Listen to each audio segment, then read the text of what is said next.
Voilà, on va vous distribuer une petite brochure que je vous invite à lire, à méditer, à approfondir. Si seulement on avait lu cette brochure, si tous les catholiques de la tradition avaient lu cette brochure il y a 10 ans, il y a 20 ans, on n'en serait pas là. Donc le titre de la brochure, vous voyez, c'est La bataille préliminaire par Jean Vacquier. Donc Jean Vacquier, je ne vous le présente pas. Et les journées Jean Vacquier, maintenant que vous connaissez bien tous, organisées par les dominicains tous les ans. Et je pense que ça pourrait être, si on veut, la charte de notre axe, l'axe de notre combat. D'ailleurs, c'est l'objet, c'est le sujet de la conférence que je donne. C'est l'axe de notre combat aujourd'hui pour le règne du Christ roi. Parce que donc nous connaissons cette crise là que nous traversons maintenant dans la tradition, et il est probable que c'est parce que beaucoup des élites de la tradition n'ont pas étudié ou compris ce que c'est le combat que nous devions mener, et bien que l'on se fourvoie maintenant vers le ralliement, et tout ça pour des motifs qui sont apparemment des motifs qui sont pas apparemment bons. Voilà. Donc, si vous voulez bien, on va lire ensemble, on va découvrir ensemble ce document. Et donc les principes qui en ressortent. En fait, Jean Vacquier commence directement, de but en blanc, à affirmer ce grand principe, c'est que la bataille que nous menons, c'est une bataille qui se situe sur 2 plans, et pas seulement sur un plan. Nous, on a l'impression que voilà, on est sur le terrain, on est là, on est des petits tradis, on a un combat à mener, le Christ roi, point. Bon. Eh bien non. Ce combat se situe en réalité sur 2 niveaux. Le premier, en fait, qu'il appelle le niveau, la bataille inférieure, ou ce qu'il appelle le combat conservatoire. Nous devons, dit-il, nous battre pour conserver les ultimes positions qui nous restent.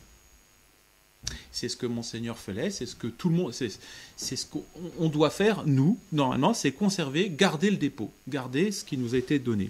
Il faut de toute évidence et de toute nécessité conserver nos chapelles, les monastères, nos écoles, nos publications, etc.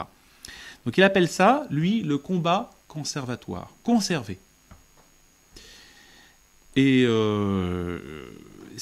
ça correspond à ce que l'Église de... ce que l'ange de l'église de Sardes adresse à cette église de Sardes dans l'Apocalypse, en latin, « Esto vigilens et confirmat cetera que moritura errant ». Sois vigilant et maintiens les restes qui allaient périr. C'est notre situation. On est, je sais pas combien, il y a 7 milliards d'hommes actuellement. Dans la tradition, il y a combien? Ouais, si on tire, mettons 100 000, 200 000, vraiment, et encore, en étant large. Et donc, la mission, déjà, la mission de l'autorité, des autorités de la tradition, c'est de maintenir les restes. Un évêque, la tradition, doit maintenir les restes. Monseigneur Lefebvre, qu'est-ce qu'il a fait? Le sacre, le de 88, c'était pour maintenir la tradition catholique, maintenir le sacerdoce, maintenir la messe traditionnelle, maintenir le combat du Christ roi. Bataille inférieure. Donc il dit que c'est une bataille défensive. On est sur une position de défense, une position de maintenance. Premier niveau de bataille, donc bataille inférieure. Bataille supérieure, il appelle ça la bataille, la mutation du pouvoir. L'objectif, c'est la mutation du pouvoir. Et il dit, et il s'appuie, donc on s'appuie sur, c'est ce que je vous ai dit ce matin, donc dans mon sermon, le règne du Christ roi, le triomphe du Christ roi, je régnerai malgré mes ennemis. C'est la promesse que notre Seigneur a faite à Sainte Marguerite Marie en 1689. Alors il dit, et quand on songe que le serment résulte de la répétition de la promesse, on peut affirmer que le règne du Sacré-Cœur nous a été promis avec serment. Nous pouvons donc être rassurés qu'aujourd'hui notre Seigneur opère mystérieusement selon sa manière habituelle, en vue d'extirper le pouvoir de la bête et d'instaurer son règne propre. Ce mystérieux combat dont il est l'agent essentiel constitue la bataille supérieure. Donc notre bataille supérieure, la bataille supérieure, c'est ni plus ni moins arracher le pouvoir de la bête. Ce pouvoir dominateur, ce pouvoir aujourd'hui qui domine tout le monde actuel. Alors, ces deux batailles que nous devons mener, bataille supérieure, bataille inférieure, ce ne sont pas des batailles qui se situent sur le même niveau. Mais l'une et l'autre, dit Jean Vacquier, répondent à la volonté divine. On doit mener les deux batailles. Elles sont entremêlées parce qu'elles sont soutenues l'une et l'autre par les mêmes combattants. Nous sommes, nous, à notre niveau, nous devons conserver, tenir notre position, mais pas seulement. On doit aussi, vous voyez, arracher le pouvoir de la bête. Donc, les mêmes combattants, lesquels ont ainsi deux luttes différentes à mener. Deux luttes différentes. Si seulement les tradis avaient compris ça, qu'on avait deux luttes différentes à mener, on n'en serait pas là. Il est de la même importance de distinguer ces deux luttes puisqu'elles n'ont pas le même objectif. Et que par conséquent, elles ne sont pas susceptibles de la même stratégie. On ne va pas se battre de la même manière sur la bataille inférieure que la bataille supérieure. En particulier, la part qui revient à Dieu et celle qui revient aux hommes diffèrent grandement entre l'une et l'autre bataille. On va voir évidemment que dans les deux batailles, Dieu est à l'œuvre, et pas de la même manière. Les incompréhensions que l'on constate entre les chefs de groupe, et c'est ce que nous voyons aujourd'hui dans la tradition, ces incompréhensions proviennent de ce que la plupart ne voient qu'un seul et même combat. En fait, le drame, il est là. Le drame que nous connaissons actuellement dans la tradition vient que on ne veut faire mener qu'un seul combat. Je vais expliquer. Enfin, Jean Vacquier va expliquer. Et confondent des objectifs secondaires qui sont ceux de la bataille inférieure avec l'objectif principal qui est celui de la bataille supérieure. Pas se tromper. Vous voyez, un militaire, un général d'armée qui se trompe dans... admettons qu'il ait deux combats menés et qui se trompe, qui n'envoie pas les mêmes troupes ou qui n'a pas la même qui emploie la même stratégie, eh bien, forcément court à l'échec. Alors, il décrit la bataille inférieure. Donc, vous pourrez la relire attentivement ce soir à tête reposée, et vous verrez que ça va peut-être un peu chambouler certaines de vos idées que vous aviez sur l'action à mener. Et c'est l'objectif de cette conférence, c'est un petit peu de réfléchir sur peut-être des erreurs que nous avions faites par le passé. Donc la bataille inférieure. Comment conduire cette bataille de maintenance ? Maintenir les restes. Elle présente du fait de ses racines historiques un certain nombre de particularités, d'où découlent pour les chefs de groupe des servitudes tactiques. Donc il va décrire ces quatre choses, ces 4 points de la bataille inférieure. Premier point, Jean Vacquier constate qu'il y a en France, bon, on se cantonne à la France, mais on pourrait appliquer ça à tous les pays dans le monde entier. Voilà. Il dit « Les véritables forces vives de la France ont été toujours anti-révolutionnaires. » Ce qui a constitué la France, c'est les forces vives de la France, et ce qui maintient, ce qui évite que la France ne s'effondre complètement, bon, c'est les forces contre-révolutionnaires. Les familles catholiques, pas spécialement. Le don initial qui a été fait à notre pays, c'est la monarchie chrétienne. Et il y va, Franco, il dit « La République laïque est un châtiment entraîné par les péchés du peuple. » La République n'est qu'un châtiment. C'est pas un système qui est un peu qu'on pourrait imaginer, non, c'est un châtiment, clairement. Donc en soi, le système logique, enfin la forme logique du gouvernement d'un gouvernement normal, c'est la monarchie. La tendance spontanée de la France ne va pas à la République, mais à la Restauration. Donc il dit, ce rejet instinctif de la Révolution est particulièrement sensible aujourd'hui. Donc là, il parle, je pense, des années 80, 90, où on voyait que la tradition reprenait une certaine structure, une certaine force, Et là, il dit, de sorte que beaucoup de traditionalistes, constatant la remontée du potentiel réactionnaire, se croient suffisamment puissants pour affronter avec de sérieuses chances de succès des épreuves de force qu'ils opposeraient au pouvoir révolutionnaire. Maintenant, on est quand même assez nombreux, on a des écoles, on forme des élites catholiques, là, on va pouvoir infiltrer le système et on mettre à bas ce système républicain. Et il est réaliste, Jean Vaquier dit, il faut reconnaître que dans l'absolu, ils ont raison. On n'est quand même pas... Enfin, on n'était pas... Maintenant, c'est différent, mais il fut un temps où c'était peut-être pas complètement absurde. Cependant, aux antipodes de ce courant fondamental, l'adversaire, donc il met avec un grand A, c'est Lucifer, toutes les sectes maçonniques et tout ce réseau révolutionnaire, l'adversaire a tissé un réseau serré de contraintes révolutionnaires qui est totalement artificiel, mais qui s'impose de manière absolue.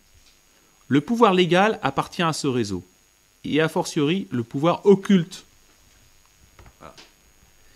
qui en est l'aspirateur bien connu. Donc, clairement, le pouvoir révolutionnaire est bien assis.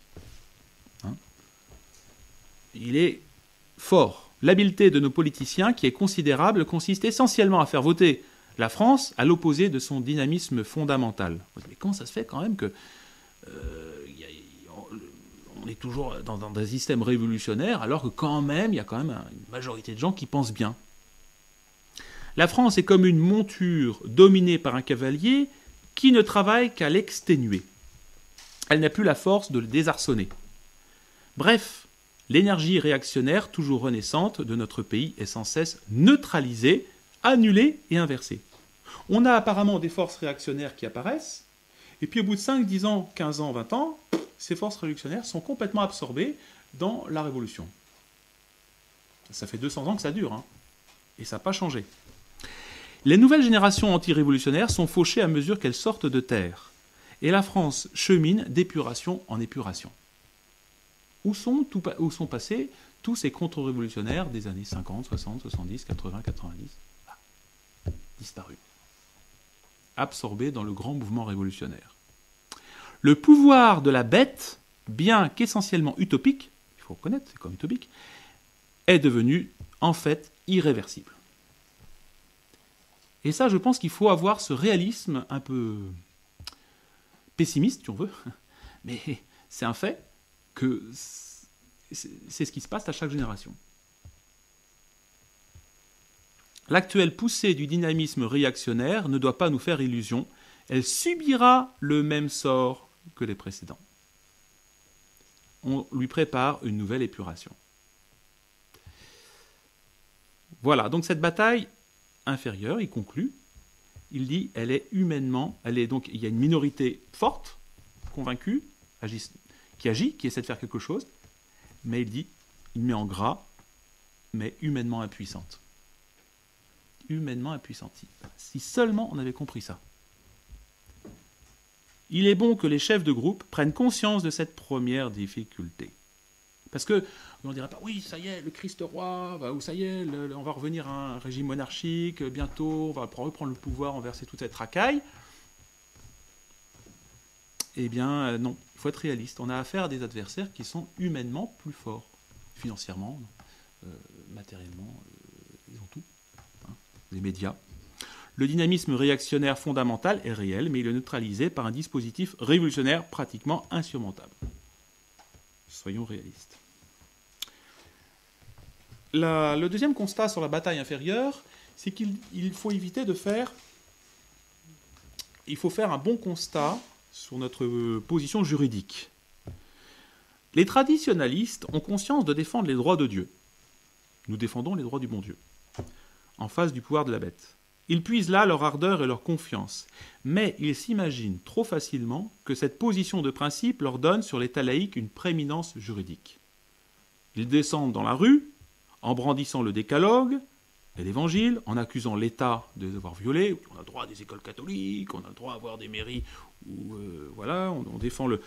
on interdit l'avortement, l'euthanasie, les blasphèmes, les cinémas, machin, etc., la construction des mosquées, la naturalisation massive des musulmans, l'entrée des immigrés, etc. Toutes ces choses, et que c'est grave, il faut que ça suffit.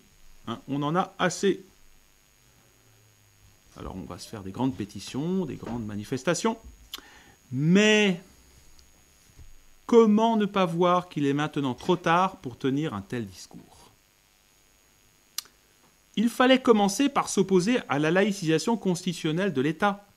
Or, précisément, cette laïcisation était obtenue en 1958 grâce au suffrage des catholiques. Ce sont les catholiques qui ont fait pencher la balance du côté de l'apostasie définitive de l'État.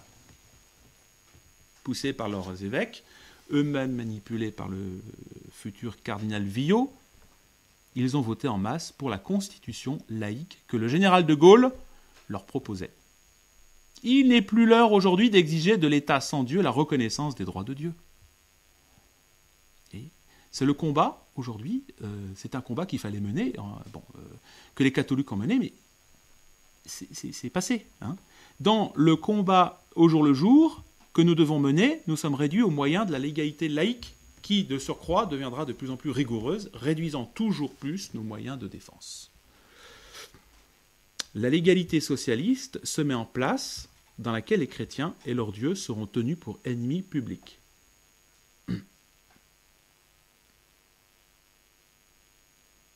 Donc cette bataille inférieure doit, il faut, pour reconquérir le terrain, il faut faire autre chose. Et il dit, c'est un troisième point, il faut maintenir la veilleuse. Hein, c'est ce que Monseigneur Williamson dit, hein, c'est comme dans un chauffe-eau, vous savez, il y a la petite veilleuse hein, qui veille, hein, et on attend que le gaz arrive. Vous voyez, on ouvre le gaz. Ah. Et la veilleuse à maintenir, nous on doit maintenir la veilleuse. La bataille au jour le jour n'est pas une bataille de rupture. Les forces traditionnelles qui y sont engagées n'ont pas les moyens d'une rupture. Leur ministère propre est celui de sauvegarder les restes qui allaient périr, maintenir. Hein. Il faut que le maître quand il viendra, nous trouve veillants. C'est ce que Monseigneur Faure disait aux séminaristes. Hein. On combat, on garde notre position contre le ralliement, par exemple. C'est ça aujourd'hui ce que nous demande le bon Dieu. Il ne demande pas autre chose. Il demande de tenir ce combat, comme là où nous a engagé Monseigneur Lefebvre, combat pour le Christ roi, contre cet Rome conciliaire. Voilà notre combat. C'est pas ailleurs. Et il faut nous garder les armes à la main. Il nous demande de ne pas disparaître. Et ah non, on continue. Dans d'autres actions, on fait d'autres choses. Ne pas gaspiller des forces et des vies qui sont siennes et dont il aura besoin. On n'est pas nombreux, donc ne pas se disperser dans des activités secondaires. Car les combattants de la bataille inférieure, nous l'avons déjà fait remarquer, sont les mêmes que ceux de la bataille supérieure. Placés par la Providence à la charnière des deux phases, donc bataille inférieure, bataille supérieure, ils doivent mener les deux guerres qui sont simultanées dans le temps et différentes quant à leurs objectifs et stratégies.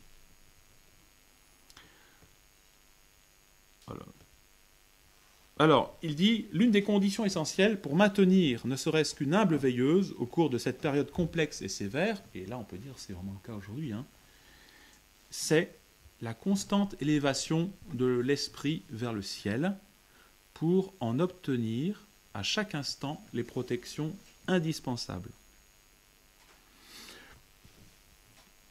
Alors, dans cette bataille inférieure, il parle de la prudence. Stratégie de prudence. Donc c'est le quatrième point. Et il la subdivise en deux autres petits points. Il dit cette bataille d'abord ne vise que des objectifs secondaires.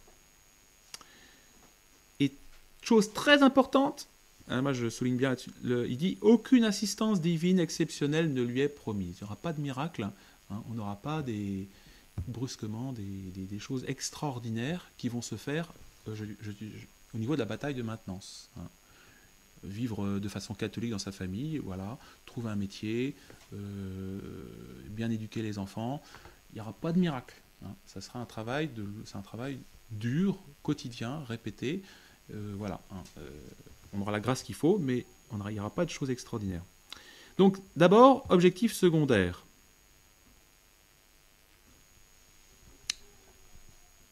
il dit « La bataille conservatoire doit être menée avec prudence. » Saint Thomas accepte, dans le cas où le peuple est gravement tyrannisé, l'éventualité d'une révolte à un certain nombre de conditions qu'il résume à ceci. Donc il faut d'abord que le remède, c'est-à-dire la révolte, ne soit pas pire que le mal. Bon, hein, voilà, on se révolte, mais après c'est encore pire, donc non. Si la révolte entraîne plus d'inconvénients que d'avantages, elle dépasse les limites de la prudence. Alors, il dit, à certains moments, cette bataille conservatoire peut exiger des coups d'audace. Par exemple, prendre Saint-Nicolas du Chardonnay. Ça, à l'époque, c'était bien. Il fallait le faire. Puis ensuite, maintenir, rester, veiller la nuit dans l'église. Bon, c'était des coups d'audace. Le combat des traditionalistes en fournit quelques mémorables exemples, et il est vraisemblable qu'il en fournira d'autres. Bon. Mais seulement, il dit, attention, ces coups d'audace ne peuvent être des coups de tête et des coups de dés que l'on tente à la légère. Ils doivent comporter un fond de réflexion et de prudence. Et puis il dit, cette bataille de maintenance, il faut qu'elle soit... c'est pas quelque chose où il faut beaucoup de force physique, il faut surtout de la force d'âme. Hein. À quoi nous sert d'avoir l'âme pleine de force morale si nous n'avons à bout de bras aucune force matérielle à mettre en œuvre? Il faut aussi il faut la force morale et la force physique. Hein. La vertu de force ne nous donne pas à elle seule le pouvoir d'intervenir. Donc être conscient de nos limites matérielles. Ça aussi, hein, c'est tout bête. Hein. Je pense que la grenouille qui veut se faire bœuf, voilà, elle finit par éclater. Hein, je pense que c'est ce qui se passe aujourd'hui. On a voulu voir trop grand dans la bataille inférieure et ça éclate. Hein, on va conquérir Rome. Et ben voilà.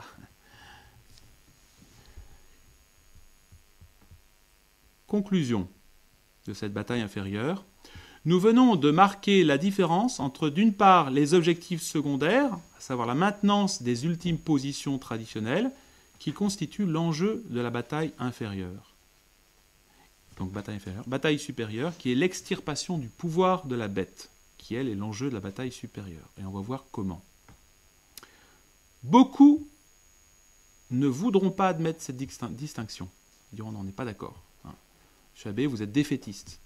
Nous sommes des hommes d'action, nous voulons, nous visons, là, nous sommes des hommes de terrain, de politique, et nous visons au changement de pouvoir. Hein. On veut renverser la République. Hein. Voilà, on va y arriver, bien sûr. Et ils disent, il n'y a pas deux batailles, hein, il n'y en a qu'une. La mutation du pouvoir ne peut résulter que de la succession des petites victoires élémentaires du combat le jour. Oui, monsieur Abélard, on va arriver à une mairie, puis ensuite on va être député, puis ensuite on va peut-être avoir l'Assemblée, avoir une majorité, et puis enfin, on va prendre le pouvoir. Bon, je simplifie le raisonnement, hein, mais en gros, c'est un petit peu ça. Vous voyez, donc cette mutation, c'est une affaire de longue haleine. Hein. Avec Rome, on va prendre contact avec des autorités à Rome, on va faire avec les cardinaux conservateurs, et puis progressivement, comme ça, on sera plus fort, et progressivement, on va influer, nous, les choses, et on va changer Rome. C'est ce que fait, finalement, vous voyez, Monseigneur Fellet. Hein. C'est l'illusion de Monseigneur Fellet. Cette mutation est une affaire de longue haleine, disent-ils. Notre remontée ne peut être que très lente. C'est ce que l'abbé Sellier écrivait dernièrement, enfin il y a encore quelques années, dans un rapport qu'il a envoyé à Monseigneur Fellet. Vous voyez, il faut faire les choses lentement. Rome ne peut pas changer d'un seul jour, en une seule fois. Vous voyez, on fait les choses progressivement. Et donc il est utopique, disent-ils, d'escompter sur un dénouement brusqué. C'est nous qui allons changer les choses petit à petit. Voilà, ça c'est l'illusion totale. Les chefs des groupes qui raisonnent ainsi vont faire porter leurs efforts principaux sur des objectifs secondaires, ceux précisément devant lesquels nos adversaires les attendent. Rome nous attend au virage. Le pouvoir officiel républicain nous attend dans son système. Regardez même, ne serait-ce que le Front National. Hein. On est fort, on est costaud, on va prendre le pouvoir. Regardez ce que c'est maintenant. Voilà.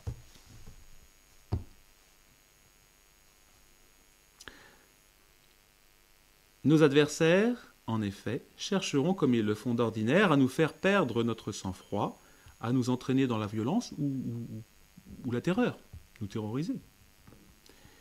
Et il est vraisemblable qu'ils y réussiront, en partie tout au moins, faisant tomber ainsi de grands pans de la défense traditionnelle. Voilà. Vous avez la réponse à ce qui se passe aujourd'hui. Pourquoi la tradition est en train de s'effondrer? Parce qu'on avait l'illusion d'arriver à un résultat grandiose. Alors, le Jean Vaquier dit « Madame Royer, apôtre de la dévotion du Sacré-Cœur et âme privilégiée, écrit prophétiquement « Les Français en arriveront aux confins du désespoir. » Cette expression montre bien qu'elle n'envisage pas une lente remontée, mais une succession d'échecs. Tel est le pronostic fort pessimiste, il est vrai, que l'on peut faire quant à la bataille inférieure. Vous êtes pessimiste, monsieur Abbé? Regardez l'histoire de France depuis 2 siècles.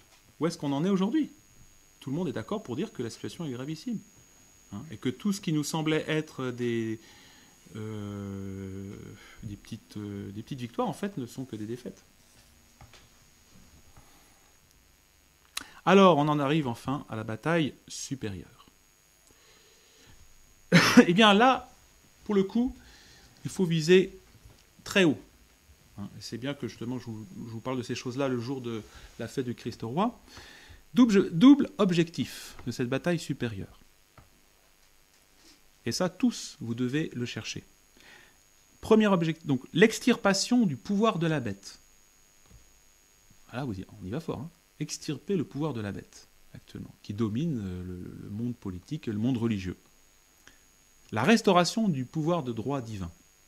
Voilà, les deux axes de la bataille supérieure. Or, ce double objectif est radicalement impossible à atteindre pour la minorité réactionnaire actuellement subsistante, neutralisée qu'elle est par l'appareil maçonnique. Bon, extirper le pouvoir de la bête, là, dans le monde actuel, c'est-à-dire... Et cependant, nous savons, grâce aux promesses qui ont été faites par le Sacré-Cœur à Sainte Marguerite, et toutes les promesses que je vous ai lues ce matin, concernant l'avenir de la religion, que cette bataille se déroule déjà invisiblement et qu'elle progresse inexorablement vers la finalité victorieuse qui lui est réservée. C'est quand même enthousiasmant. On se dit que finalement, les choses vont, malgré cette défaite de l'Église actuellement, eh bien, il va y avoir une victoire. Alors, quel est le déroulement de cette bataille? Il nous dit qu'elle est menée par la même minorité sur laquelle pèse déjà la bataille inférieure. Donc, c'est les catholiques de la tradition qui doivent mener cette bataille supérieure. Et il dit... elle se terminera par un miracle de résurrection. Alors le petit nombre, ce petit nombre, c'est ce que je vous disais ce matin, c'est toujours par le petit nombre que les résurrections se sont faites. Ceux qui comprennent le plan de Dieu et qui s'appliquent à y correspondre forme, on en conviendra ce petit nombre. Donc c'est Notre-Dame de la Salette qui dit « Combattez, enfants de lumière, vous, petit nombre qui y voyez. » Donc, Dieu se réserve toujours un petit nombre. Dans l'histoire sainte, on voit justement que Dieu se réserve toujours une petite minorité de personnes et à partir duquel il va sauver un peuple. Sauver, donc dans l'Ancien Testament, Moïse, David avec sa fronde, qui va affronter Goliath, et puis, et même avec notre Seigneur, voilà, une famille, la Sainte Famille, à partir duquel toute l'humanité va être sauvée. Cette réserve étant constituée, Dieu n'intervient en personne qu'à la dernière minute, quand tout semble perdu. On le voit, je vous disais, avec Sainte Jeanne d'Arc, c'est pareil. Les Anglais sont aux portes d'Orléans, ça y est, la ville commence à tomber. Orléans tombant, c'était toute la France qui était ensuite aux mains des Anglais. Et là, Sainte Jeanne, petite fille, qui intervient. Pour que le déploiement de la puissance divine soit manifeste, il faut que la réserve de foi ne soit plus qu'un rien, c'est-à-dire très peu de choses. Mais il faut que la réserve de foi Il ne faut pas que la réserve de foi ait complètement disparu. Il faut quand même un petit reste de quelque chose. Voilà, c'est ce que je vous disais ce matin. Voilà, donc là je passe un petit peu, vous pourrez lire la suite hein, sur ce petit nombre, c'est très intéressant. Un petit passage, parce qu'on va dire, bon, bah alors monsieur l'abbé, si j'ai bien compris, on ne fait plus d'apostolat, on ne fait plus de prosélytisme, on ne va plus chercher à convertir les âmes, puisqu'il suffit qu'on soit le petit nombre, et voilà, c'est l'objection que font les libéraux. Hein. Ah oui, oui, vous finalement vous enfermez dans vos bastions, et puis voilà. Eh bien, Jean Vacquier répond à la question. C'est très intéressant, vous allez voir. Voilà. Cette minorité doit-elle s'interdire tout prosélytisme afin de rester une minorité close? Et il dit, une telle restriction serait impossible à réaliser et elle ne serait pas souhaitable. Un prosélytisme modéré est nécessaire. Il ne dit pas, allez hop, on va brasser, on va faire de la pêche au filet, hein, on va pêcher des milliers d'âmes. Non, il dit, c'est modéré, c'est nécessaire. Il est révélateur d'une saine vitalité. Et il dit, il a une très belle intuition, il dit ça, il faut seulement qu'il reste un prosélytisme de détection, se réduisant à découvrir des âmes déjà providentiellement préparées, des âmes en harmonie préétablie. Je vois actuellement hein, les âmes qui se convertissent, qui veulent être baptisées, hein, ce sont des âmes qui arrivent dans ces où. Et ils sont là, ils disent, monsieur l'abbé, moi, je veux être dans la vérité, je veux être baptisé, je veux être dans la tradition. J'ai écouté Monseigneur Williamson et j'ai vu que c'était un véritable évêque et moi je veux être catholique. Voilà. Et qu'est-ce qu'on a bien fait pour, vous voyez. Donc l'apostolat aujourd'hui c'est surtout un apostolat de détection. Il y a beaucoup d'âmes comme ça, hein, et il faut voilà. Et il dit, vous voyez, il dépasserait ses limites normales s'il se transformait en propagande tapageuse avec des moyens médiatiques. Voilà, donc, évidemment, il ne faut pas négliger les moyens qui sont à notre disposition, matériellement possible. Hein, avec Internet, aujourd'hui, ce n'est pas difficile. Mais il ne faut pas que ça soit une fin en soi, faire des grandes propagandes tapageuses. Ce n'est pas comme ça que les âmes viennent. Hein.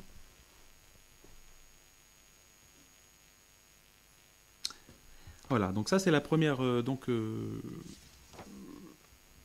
chose, hein, donc une minorité qui maintient le reste, hein, qui va mener cette bataille supérieure. Et concrètement, cette bataille supérieure, comment va-t-elle se dérouler? Eh bien, Jean Vacquier va dire qu'en fait, c'est un miracle de résurrection qui va se passer. Hein. Je vous ai lu les prophéties, à peu près toutes, hein, enfin toutes celles qui parlent de ce renouveau catholique, hein, de la religion catholique, ça va être une résurrection. Hein. Et on le voit bien, vu la situation, on dit que ça ne peut être qu'une résurrection. Et il compare ça justement à la résurrection de Lazare. Hein. Alors, en 4 étapes, 4 phases, c'est très amusant. Il dit, donc, les 4 phases de la résurrection de Lazare, c'est la résurrection type, c'est un peu la façon dont la résurrection catholique va avoir lieu. Première phase, Jésus, sachant ce qu'il doit accomplir, s'avance avec une lenteur réfléchie vers la maison de Lazare à Béthanie. Il était mort depuis plusieurs jours et voilà, il savait qu'il était mort. Il rencontre Marthe et il s'enquiert tout de suite du degré de foi, car telle est la condition préalable à la résurrection de celui qui vient de mourir. Je suis la résurrection et la vie, le crois-tu? Et Marthe répond, oui, Seigneur, je crois que vous êtes le Christ, le Fils de Dieu qui venait dans le monde. Vous voyez, elle croit.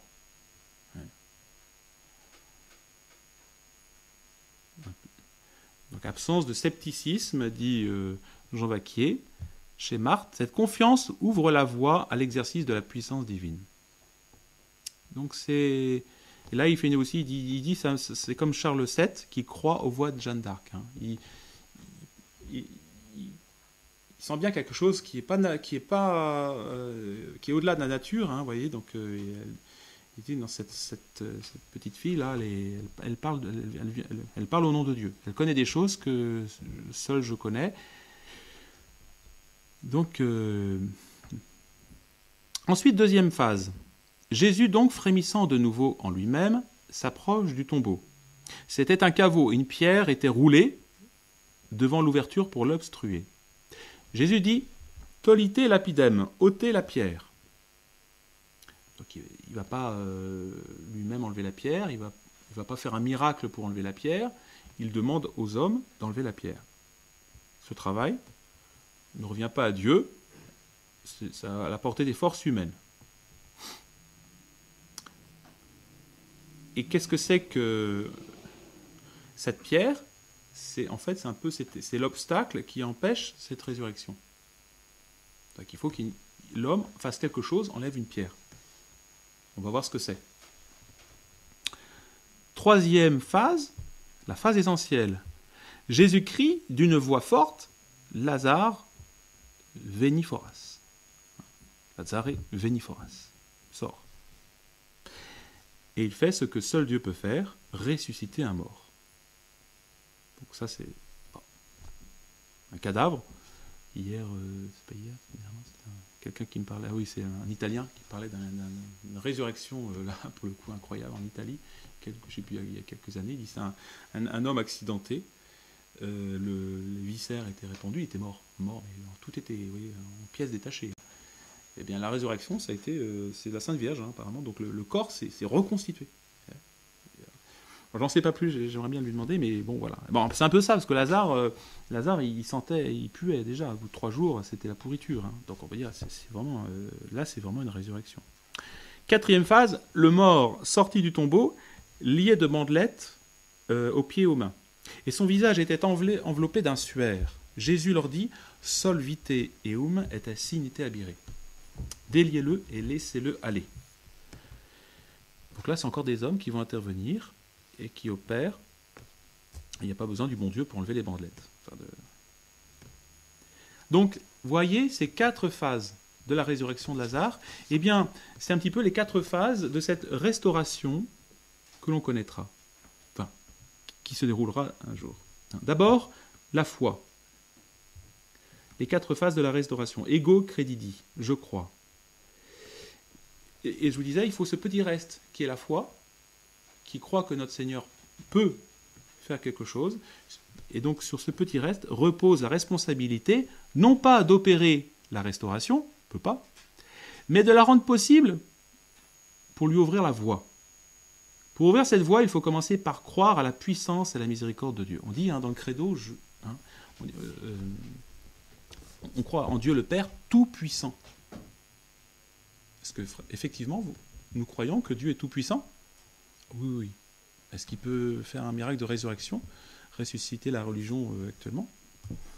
On dit, mais oui.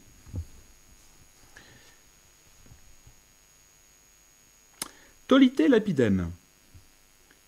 Donc je saute, vous lirez ce que j'ai pas tout lu, vous lirez ça tranquillement. Tolite lapidem. Pas d'intervention divine avant d'avoir ôté la pierre. Donc il faut enlever quelque chose pour que notre Seigneur intervienne et nous sort de cette situation. Et ça, c'est quoi l'obstacle? Quel est l'obstacle? Et là, c'est très beau. Et cet obstacle, c'est l'insuffisance de nos désirs et de nos prières.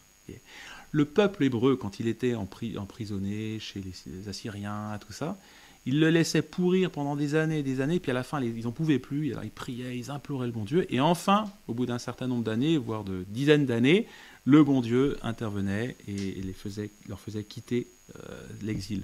Ils revenaient à Jérusalem. Insuffisance de nos désirs et de nos prières, c'est ça l'obstacle. Est-ce qu'on désire vraiment que notre Seigneur règne sur la société? Comment se fait-il qu'il soit nécessaire de demander à notre Seigneur, avec tant d'insistance, une intervention qu'il nous a lui-même annoncée et qu'il brûle de nous accorder? C'est comme la consécration de la Russie. Ça se fera tard. Et pourquoi? Parce qu'on fait des croisades du rosaire pour demander je sais pas quoi, au lieu de demander ça. Est-ce qu'on a le désir, franchement, de faire ce que le bon Dieu nous demande de faire? Oui. Telle est pourtant bien l'économie de la grâce.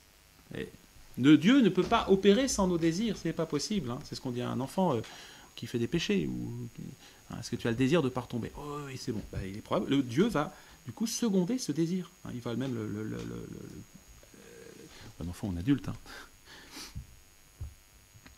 Voilà. Pour nous aider à admettre cette logique de la grâce, remarquons que le Verbe incarné lui-même, pour lequel cependant l'univers a été créé, a été soumis à la nécessité de postuler, c'est-à-dire de réclamer son propre héritage.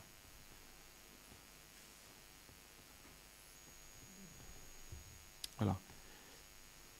Donc le Messie promis à travers les siècles doit être désiré, le désiré des collines éternelles. Si notre Seigneur n'avait pas été désiré par la Sainte Vierge, le Messie n'avait pas été désiré, il ne serait pas venu. Toutes ces prières ont duré des siècles, la venue du Messie. Il ne saurait apparaître dans un pays qui lui manifesterait de l'indifférence. Si en Israël, il n'y avait que des gens qui n'attendaient, il ne serait pas venu. Il lui faut toujours une minorité qui l'attende. Il était déjà nécessaire de le désirer sous l'empire de l'ancienne loi. La même nécessité subsiste aujourd'hui. Alors, on parle le désiré des nations. Donc, Jean Vacquier nous dit ceci, notre Seigneur nous convie ainsi à un véritable ministère de désir. Il nous donne de participer, selon notre rang, au gouvernement providentiel sur la chrétienté en perdition. Nous sommes ce petit groupe, ce petit reste, et Dieu compte sur notre désir, grand désir, pour qu'il intervienne. Pour ouvrir la voie de l'intervention divine, il faut que la somme des désirs ait atteint la mesure comble. Et c'est pour ça que le bon Dieu nous envoie des châtiments, nous envoie des trahisons, tout ça, pour qu'on dise « Ah, ça suffit, mon Dieu, intervenez. » Voyez, sinon, on est comblé, on n'a pas besoin, de rien, donc non. Ôter la pierre, c'est supprimer l'obstacle entre Jésus et le cadavre. C'est donc aussi combler la mesure des désirs et permettre à l'action divine de s'exercer. Voilà. Alors, une fois que ces désirs, des chrétiens, eh bien, notre Seigneur va intervenir. Voilà. Pas de restauration possible sans une intervention divine. Il n'y a aucun moyen humain de ressusciter ni un cadavre de 4 jours, et là il dit très fort, ni une monarchie abolie depuis 200 ans et exécrée par une société secrète mondialement organisée. Imaginez aujourd'hui, vous voyez, la monarchie qui revient avec toute sa... avec la monarchie de Saint-Louis.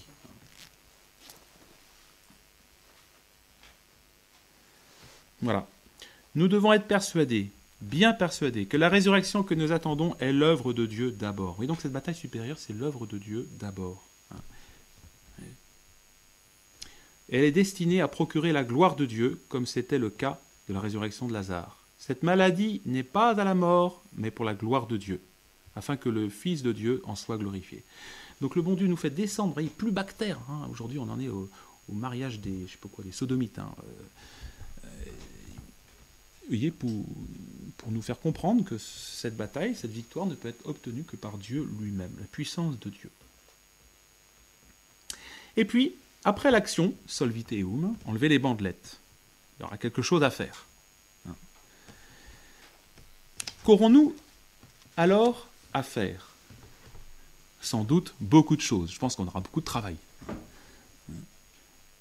Il est même vraisemblable que la moisson sera abondante et qu'il y aura peu d'ouvriers. Mais les tâches d'alors, nous ne pouvons pas les connaître maintenant. Qu'est-ce que ça sera quand les choses vont se restaurer? Elles sont enfermées dans le secret de l'avenir. Le texte dit seulement, de la biblique, de la résurrection de Lazare, « Laissez-le aller ».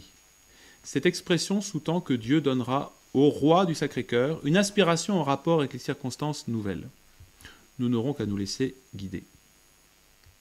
Bref, la bataille supérieure, celle qui a pour objectif la mutation du pouvoir, est livrée par notre Seigneur seul. C'est son œuvre personnelle. Et je rajouterai celle de Notre-Dame, avec Notre Seigneur et Notre-Dame.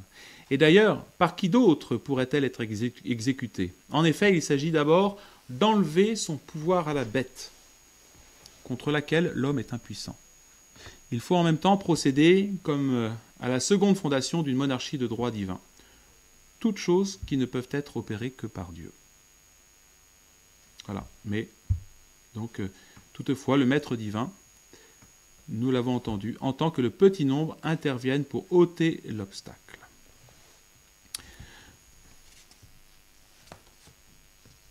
Voilà.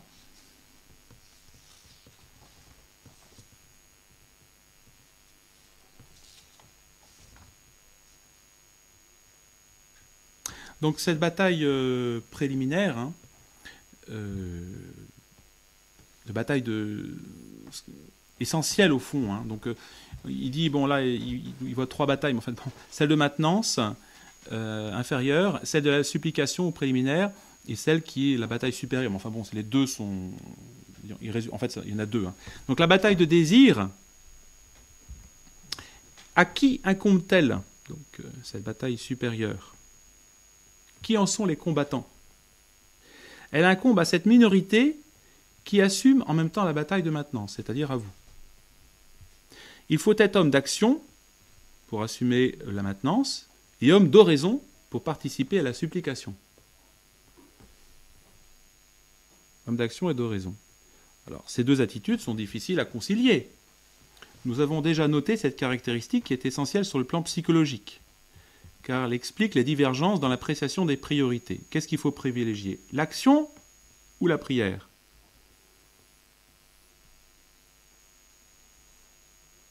Voilà. Alors, le paragraphe, là, il répond un peu. Le problème de la cohabitation de l'actif et de l'orant dans le même combattant est résolu quand on se souvient qu'il y a un temps pour tout. Un temps pour l'oraison qui doit précéder et un temps pour l'action qui doit suivre.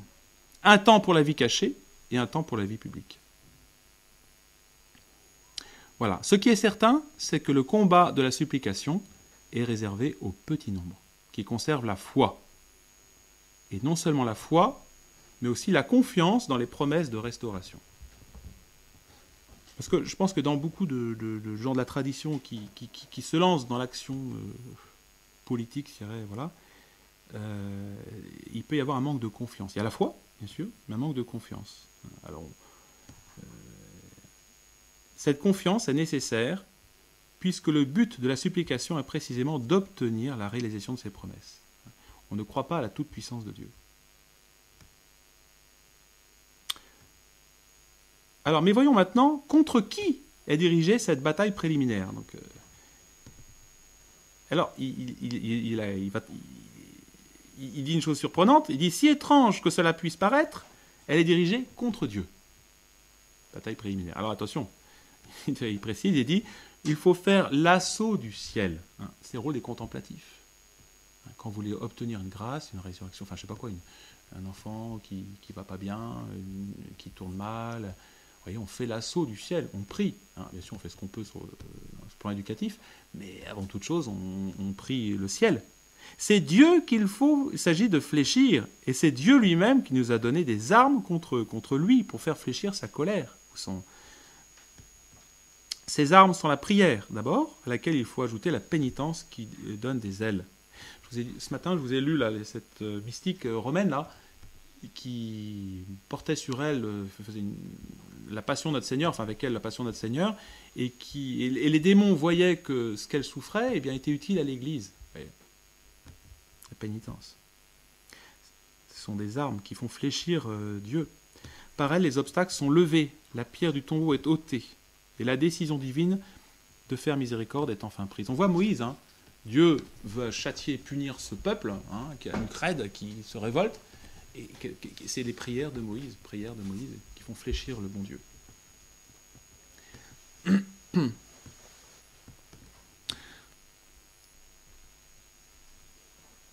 Voilà. L'époux tarde à venir. Toutes les œuvres de Jésus-Christ sur la terre, les ecclésiastiques comme les temporels, sont rongées de l'intérieur. Il n'en subsiste plus que les apparences. On a une église maintenant conciliaire, voilà, avec un François qui fait des choses qui sont aberrantes, quoi.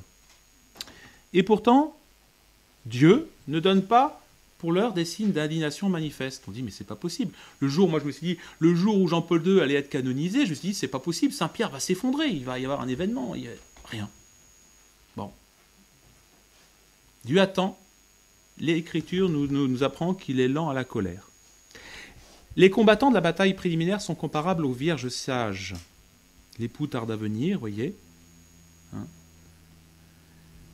Parce que l'intensité de la supplication n'est pas assez grande. Donc il faut corriger ça. Nous devons prier, mais nous ne le faisons pas. Du moins, pas avec l'intensité qui serait nécessaire. On fait beaucoup d'actions, on fait des choses, mais on ne fait pas ce qu'on doit faire. On ne prie pas. Et pourtant, vous voyez, c'est ce que font les moines. Pourquoi ils obtiennent tant de grâce, des conversions, on résout des problèmes matériels, familiaux, des divorces, ou des familles qui se divisent et puis qui se réconcilient? Parce qu'il y a d'abord des âmes pénitentes, des âmes qui font pénitence et qui prient. Pour percer la voûte des cieux et en faire descendre la puissance de la miséricorde divine, nous ne serons pas mieux traités que le Maître. Le cri poussé par notre Seigneur avant de rendre l'Esprit qui a percé la voûte des cieux, faire descendre le Saint-Esprit, ce cri était arraché par la douleur. Il est à craindre que notre clameur n'atteigne l'intensité suffisante que quand elle sera arrachée par la douleur. Et pourquoi on souffre actuellement dans la tradition? Pourquoi on est divisé? Parce que, vous voyez, le bon Dieu, il en a assez de notre indolence. On ne veut pas souffrir, on ne veut pas avoir... Cependant, ne craignons pas, gardons confiance. Les grâces nécessaires accompagnent toujours les épreuves. Quel est l'axe de cette spiritualité de combat? Sur quel souci et sur quel espoir principal est-elle centrée?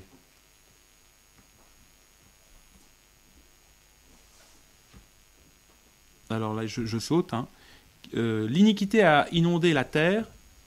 Quels saints prierons-nous? S'écrit tout à coup Don Calixte au milieu d'un profond silence lors d'un office de l'abbaye de Cluny, 38 ans avant la Révolution. Voyez, il sentait bien que... Voilà.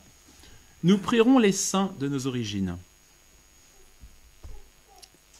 Donc Saint-Denis, Saint-Martin, Saint-Rémy, Saint-Hilaire, c'est l'année de Saint-Hilaire, Sainte-Clotilde, Sainte-Geneviève, Saint-Louis, Sainte-Jeanne d'Arc, Sainte-Thérèse de l'Enfant Jésus, etc.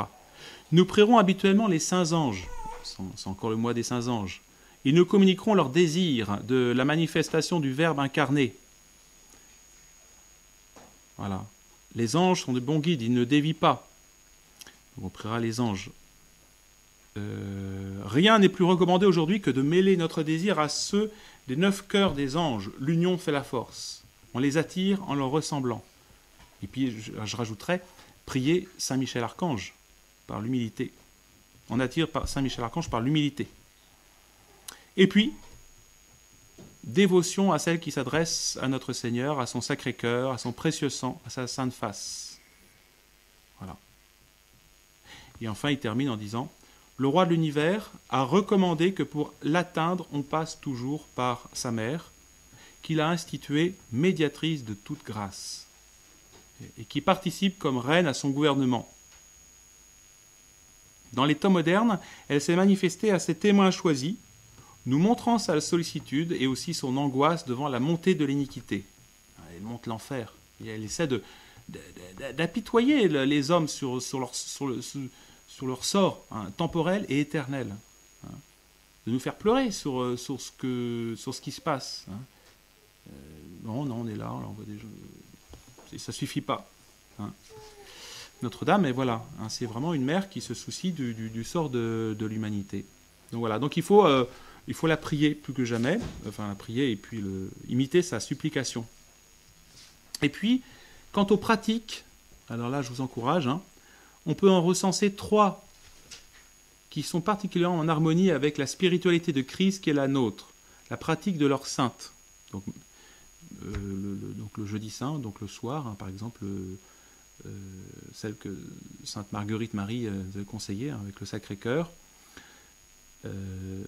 jeudi soir, donc le premier jeudi du mois, la messe du premier vendredi du mois et celle de la communion réparatrice des 5 premiers samedis du mois.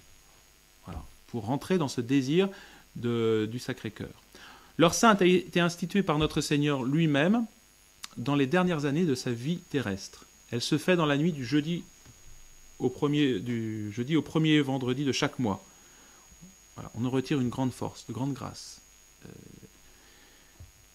La messe du premier vendredi du mois a été demandée par le Sacré-Cœur à Sainte Marguerite Marie. Elle possède une grande efficacité pour préparer la consécration de la France au Sacré-Cœur, consécration dont on doit attendre un déluge de grâce pour notre pays. Donc, si cette minorité, vous voyez, de foi fait bien ce que demande le Sacré-Cœur, notre Seigneur l'accordera. Il ne faut pas le faire seulement pour soi, mais il faut un grand désir pour tout le monde. La communion réparatrice des 5 premiers samedis du mois a été demandée à la Vierge Marie, à Sœur Lucie de Fatima. Elle a le sens d'une amende honorable et on en retire de grands bénéfices. Voilà, donc exerçons avec constance ce ministère de la supplication et du désir qui nous était suggéré. Voilà, c'est ce qui est le plus utile. En effet, on demande et puis autant on attend le temps marqué. Voilà, donc essayons de bien méditer ces paroles de Jean Vaquier qui sont tout à fait, je dirais, prophétiques et qui sont vraiment d'une grande lumière. Je n'ai pas le temps de tout développer parce qu'il y aurait beaucoup de choses à dire, mais bon, déjà vous aurez l'essentiel. Je vous invite donc à bien le lire et puis même à le faire connaître autour de vous. Il faut expliquer le combat essentiel que nous avons à mener tous, ne pas nous disperser dans, je vous dis, dans plein de choses. Le démon est très malin, il est capable de nous emmener là où Dieu ne nous attend pas. Voilà, j'en ai fini pour ce petit mot du jour.